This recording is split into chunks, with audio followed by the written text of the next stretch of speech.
सो दोस्तों सितंबर मंथ भी आ चुका है। ये वीडियो स्पेशली दो बच्चों के लिए हमने डिजाइन किया हुआ है। पहला, जिन बच्चों ने कुछ पढ़ाई की है, जो कुछ पढ़ के रखे हैं, और कुछ ऐसे भी बच्चे भी जिन्होंने कुछ भी नहीं पढ़ा है, उनके लिए भी क्या करना है वो चीजें इस वीडियो के अंदर मैं समझाने वाला हूं, बताने वाला हूं।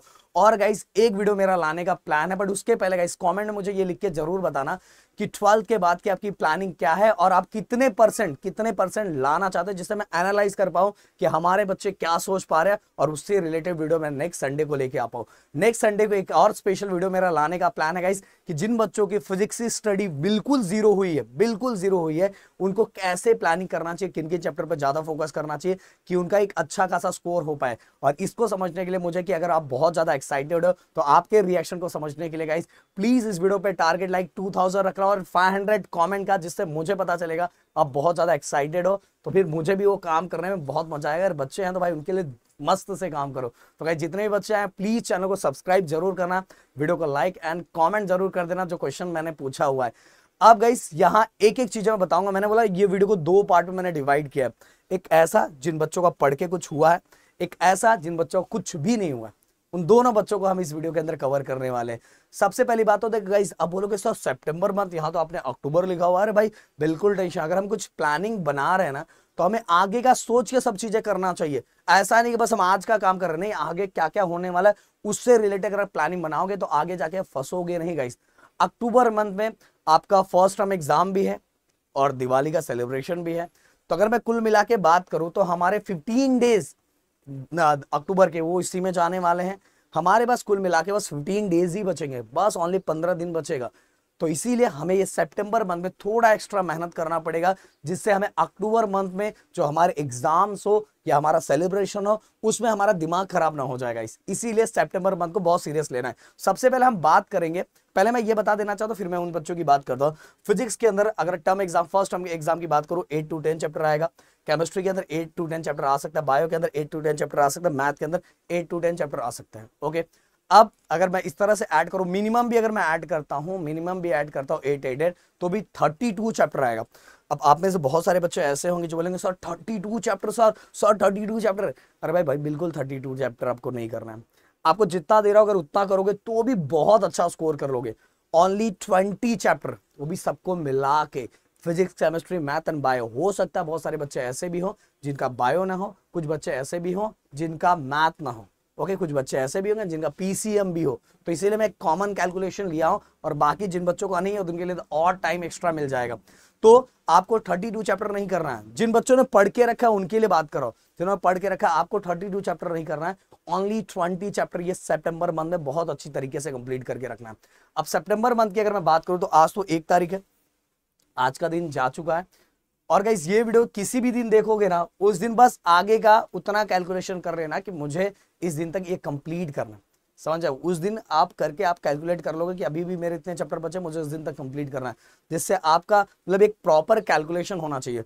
मैंने यहाँ जो प्लानिंग बनाई है, जिन बच्चों का पढ़ के थोड़ा बहुत हुआ है उनके लिए मैंने इस तरह से प्लानिंग बनाई है कि आपको एटलीस्ट 2 दिन के अंदर एक चैप्टर कंप्लीट करना है। 2 दिन के अंदर एक चैप्टर कंप्लीट करना है। और उसके लिए गाइस पहले बता देना चाहता हूँ, हमारे डिस्क्रिप्शन में पूरा का पूरा प्लेलिस्ट है, सब चीजें हैं। हर मतलब कि पूरा मंडे से लेके सैटरडे तक आपको पूरी तरह से लेक्चर्स आते हैं, एक्सरसाइज के सॉल्यूशन आते हैं। मैं एक्सरसाइज का विद लॉग टेबल के साथ मैं खुद बना के भेज रहा हूँ। आप में से कितने बच्चे देख रहे हैं, मस्त रिस्पांस दे रहे हैं, बहुत अच्छा लग रहा है गाइस। एंड एक चीज और बताना चाहूंगा, यहाँ तक जो बच्चा सुन रहा होगा ना उसको ये पता चल जाएगा, वैसे उस पर स्पेशल वीडियो भी आने वाला है।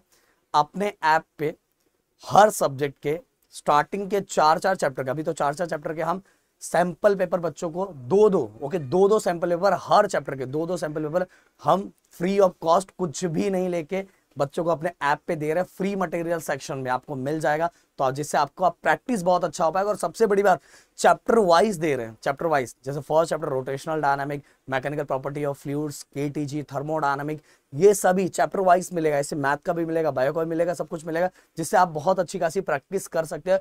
वो हमारे ऐप पे फ्री मटेरियल सेक्शन में जाओगे तो आपको दिखेगा। वैसे डिटेल वीडियो इस पे आने वाला है, तो टेंशन नहीं लेने का। और कुछ अगर डाउट है तो डिस्क्रिप्शन में 3 नंबर दिया है, उस पर आप कॉल कर सकते हो। ओके, तो गाइज यहाँ अगर आप ध्यान देते हो तो 2 तारीख को केमिस्ट्री 1 और फिजिक्स 1 का पहला चैप्टर, 3 तारीख को अगेन केमिस्ट्री 1 और फिजिक्स 1 का। देखो मैंने एक दिन में फिजिक्स पूरा नहीं दिया है, इसका रीजन ये है कि अगर एक ही सब्जेक्ट आप पढ़ोगे ना तो गाइस बहुत ज्यादा मतलब बहुत सारे बच्चे बोर भी हो जाते हैं और पढ़ने में मन नहीं लगता। पर एक साथ अगर दो पे फोकस करोगे तो आपका ऐसा लगेगा कि यार मेरा दो चीजें कंप्लीट हो रही है और पढ़ने में भी मजा आएगा। तो इसीलिए 2 और 3 तारीख को आपको केमिस्ट्री और फिजिक्स का चैप्टर नंबर 1 कंप्लीट करना है। फिर 4 और 5 तारीख को जिनका मैथ है या जिनका बायो है गाइस, अगर इसमें से बायो नहीं है, मैथ नहीं है, तो भाई आप इसको भी थोड़ा रिप्लेस कर सकते हो, आपके पास रिवीजन का भी टाइम थोड़ा मिल जाएगा, समझ में आया, तो वो उस वाइज अरेंज हो जाएगा। 4 और 5 तारीख को मैथ 1 बायो 1, 5 तारीख को फिर अगेन मैथ 1 बायो 1, मतलब कुल मिला के मैंने टोटल टाइम दिया है 2 दिन। इस तरह से अगर आप करते हो तो 24 तारीख 24 तक आपका 4 चैप्टर, मतलब टोटल मिला के टोटल 20 चैप्टर आप बहुत अच्छी तरीके से कंप्लीट कर लोगे और आपके हर चैप्टर के 5-5 हो जाएंगे, हर सब्जेक्ट के 5-5 चैप्टर हो जाएंगे। 5 चैप्टर फिजिक्स के, 5 चैप्टर केमिस्ट्री के, 5 चैप्टर मैथ के, 5 चैप्टर बायो। अब आप में से मन में क्वेश्चन, सर पर कौन सा चैप्टर करे? अरे मैंने बोला ना, स्टार्टिंग में जो आपके टर्म में आने वाला है उसकी तैयारी करना स्टार्ट करो, जिससे क्या होगा, पूरी तैयारी के पीछे जो सब्जेक्ट कर रहे, जो चैप्टर कर रहे हो अच्छी तरीके से करो। ओके, और ये उन बच्चों का जिन्होंने कुछ पढ़ के रखा है। अपने वो बच्चे जिनका कुछ भी स्टडी नहीं हुआ है, जीरो स्टडी हुआ है, तो उनको क्या करना चाहिए? उनके लिए मैंने बहुत सिंपल सा, एकदम सिंपल सी चीज बताई कि भाई आपको इतने चैप्टर नहीं करने हैं, आपको पूरे इसके अंदर हर सब्जेक्ट के बस 3-3 चैप्टर करने। हर सब्जेक्ट के कितने करने हैं? 3-3 चैप्टर करने। और इसीलिए आपको टोटल 1 2 3 दिन टाइम दिया गया है एक चैप्टर को कंप्लीट करवाने के लिए, जो बहुत इनफ होता है गाइस, बहुत ज्यादा इनफ होता है 12th स्टैंडर्ड में हो तो एक चैप्टर के लिए 3 दिन टाइम दिया गया है। 3 दिन, और 3 दिन में बस 2 ही सब्जेक्ट, 3 दिन में केमिस्ट्री, 3 दिन में फिजिक्स, और इसी तरह से मैथ। अगर हो सकता है बहुत लोग का मैथ ना हो, बहुत लोग का बायो ना, तो जीरो स्टडी वाले बच्चों को पूरे मंथ के अंदर, वो भी 24। अब बोलेगे सर 21 तक ही आपने क्यों दिया है? देखोगे इस बाकी जो टाइम मैंने दिया है उसके अंदर ये जितने आपने पढ़े उनको रिवीजन के लिए या तो 1-2 दिन अपना ऊपर नीचे हो सकता है, इसलिए मैंने देखो इन दिनों का गैप भी रखा है। और दूसरी चीज, जब ये स्टडी कर रहे हो तो एक चीज याद रखो, आज जो आपने पढ़ा है कल उस पर 15 से 20 मिनट टाइम देना और कल उन चीजों को रिवाइज करना। परसों जब जाओगे तो पिछले 2 दिनों की चीजों को रिवाइज करना, चौथे दिन जाओगे तो उसके पहले के 3 दिनों को रिवाइज करना। स्टार्टिंग का 15-20 मिनट देना जरूर गाइस, और ये हैबिट बना के रखना। इसके साथ ही गाइस आपको एक्स्ट्रा और किन चीजों पर फोकस करना चाहिए सभी चीजें करने के टाइम? देखो इस हर चैप्टर को जब पढ़ रहे हो तो जो पढ़ रहे हो उसके PYQ, मतलब रोटेशनल डायनेमिक अगर पढ़ रहे हो तो रोटेशनल डायनेमिक के पिछले 4 सालों में किस तरह के क्वेश्चन पूछे गए, वो किस तरह के क्वेश्चन पूछे गए। क्योंकि आप बहुत सारे डेरिवेशन पढ़ लेते हो, बहुत सारी चीजें पढ़ लेते हो, पर आपको पता ही नहीं चलता कि इसका एक्चुअल क्वेश्चन क्या होता है। तो क्वेश्चन को समझना बहुत जरूरी है। एक तो अच्छी चीज है, मैं आपको बताना चाहूंगा, चलो अभी बता देता हूँ। अगले मंथ तक हमारा PYQ का बुक लॉन्च होने वाला, और सबसे बड़ी बात उसमें PYQ क्वेश्चन के साथ ही उसके सॉल्यूशन भी रहेंगे तो बच्चों के लिए। और उसके अंदर तो हमने लॉग टेबल से भी लेके बहुत सारी चीजें सॉल्व की है, जो बच्चों को बहुत, न्यूमेरिकल को उसमें 1 मार्क्स 2 मार्क्स 3 मार्क्स 4 मार्क्स इस तरह से हमने डिवाइड किया। तो अगले महीने तक लॉन्च होगा, जिन बच्चों को जरूरत होगा वो परचेस कर सकते हैं, कि क्वांटिटी बहुत कम होगी, मुझे लगता है 50 to 100 बुक हम लोग बनाने वाले हैं। तो जिन बच्चों को जरूरत होगा अगले मंथ में तैयार रहना पूरी तरह से। अब इसके बाद guys numericals, chapter wise numericals, और guys chapter wise most important जो क्वेश्चंस है उस पर भी फोकस होना चाहिए। वैसे गाइस वो सभी सीरीज तो हम लाने वाले, तो आपको उसके बारे में नहीं, बट आप जब फोकस कर रहे हो, जब पढ़ रहे हो, तो PYQ पे बहुत अच्छी तरीके से फोकस करो।